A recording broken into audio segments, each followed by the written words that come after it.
for a four-point team?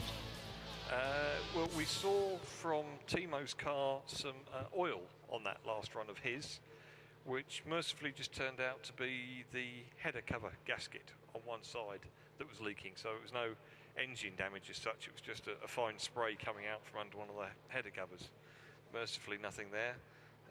Monty's car, no, very pleased. I mean, 538 with a 9, 266. That's who wouldn't be pleased with that, eh? Yeah. And they reckon there's more in it than that. Good stuff.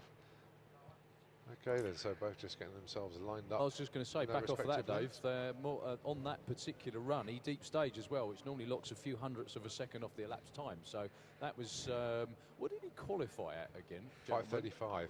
What was the speed though? Because I think he went faster that time actually. What Bugeja ran 5:35. Yeah, that's right. Yeah, what speed? 2:65. 2:65. Yeah, he went. I was going to say he went 2:66 that time round. So it was around about the same time. But deep staging does knock a few hundredths of a second off of the ET. What that means is he just rolls that little bit further into stage, turns out the top bulb, and it goes on down the racetrack. So this is we've still got semi-finals and finals for both TMD. Well, I was going to say we've got Top Fuel finals set. We have all the UEM bikes around there for their semi-finals as well. So going to be a bit of a race against time for the rest of the day, but we don't mind that. Well, especially with the sun out the way it is at the moment. I was going to say, it's absolutely a beautiful evening at the moment. Thank you all for staying here to witness the end of race day. It's been one of those weekends. It's been long, it's been difficult, but hopefully we're going to get there. So, Timo Habermann in the Auto Glim lane for Unifit in Germany, and the Alamo lane for Malta. Monty Bugeja, the Mr. Whippy car of Joe Carabot, with Norm Grimes all the way from the States doing the knob twiddling for the weekend.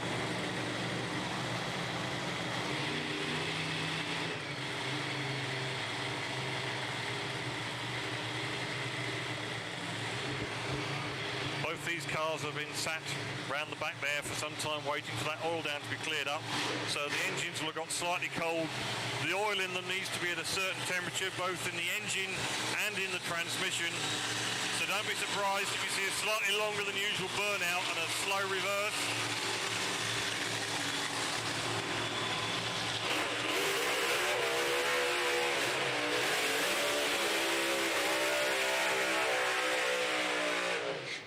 Because methanol is a coal-burning fuel, it sucks heat out of the air. It takes longer to warm these engines up than it does their nitro-burning brothers. It's not like the stopwatch you started that you often see with the nitro cars, where there is a finite length of time before they start to overheat. These things can run and run. The only danger is that you get too much heat in the clutch and it starts to lock up. So you've got to balance getting the heat in the engine and not overcooking the temperature in the clutch. Yeah, the clutches, I was going to say, the clutches in these cars, again from experience, are pretty damn heavy a lot of the time, and when they get warm, they're unbearable. You end up to the point where your leg gets really achy and you start doing that. It's not fun at all.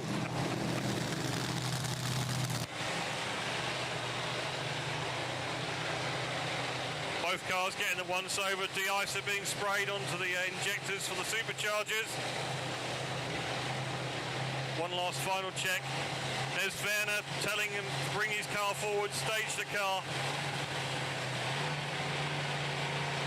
This could be one hell of a race as well. If they found the problem with Timo's car that's been slowing him down, this could work with side by side 530. And one on the line. Don't forget, Timo's got incredible reaction times. Chris is really having to go some to stop Timo getting a whole shot on him.